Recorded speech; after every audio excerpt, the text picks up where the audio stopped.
If you consider how that the 13th chapter of 1 Corinthians came in its order, right as the Apostle Paul has been giving us some teaching concerning the functions of the kingdom of God, and he refers to the body and how that the different parts of the body works in harmony to bring together the good work that the body is able to do when it truly is functioning together as it would be in the church.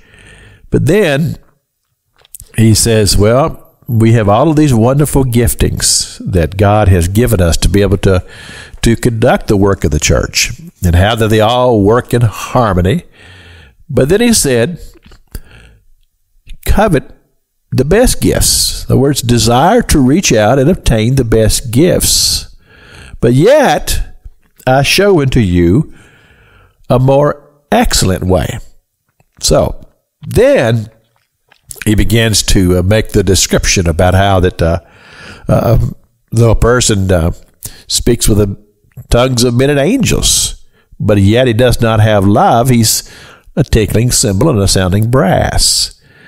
And then he goes on and he says, well, if a person has faith and all of these wonderful attributes of the Spirit working in his life, that he's able to move mountains because of his faith, but yet, if he has not love, he's missing what it's all about. Because again, as I said yesterday on the broadcast, love comes from God, and love is the completion of things, because God is love, and he shows us and demonstrates us love every moment of the day, because he's constantly forgiving people and continuing to love humanity when humanity is quite unlovely.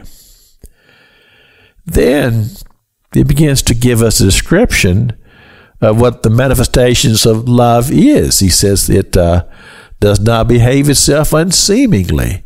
It suffers long and is kind. It is not puffed up.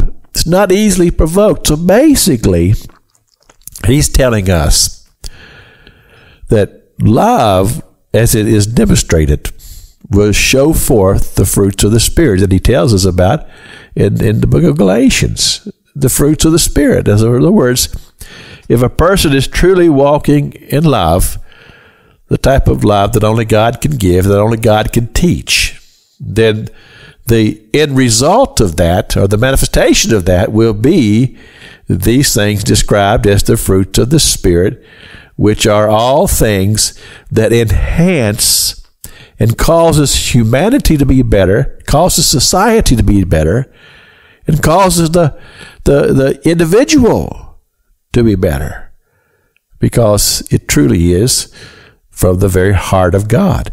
Love has no conditions to it. And so when he tells us that these things are manifestations of love, then we can only conclude from that God is love. And to truly understand what love is, you have to understand the righteousness of God, that God is the center of all things, and he's a teacher of what love is. And we'll only truly learn how to love when we truly know the heart of the Father.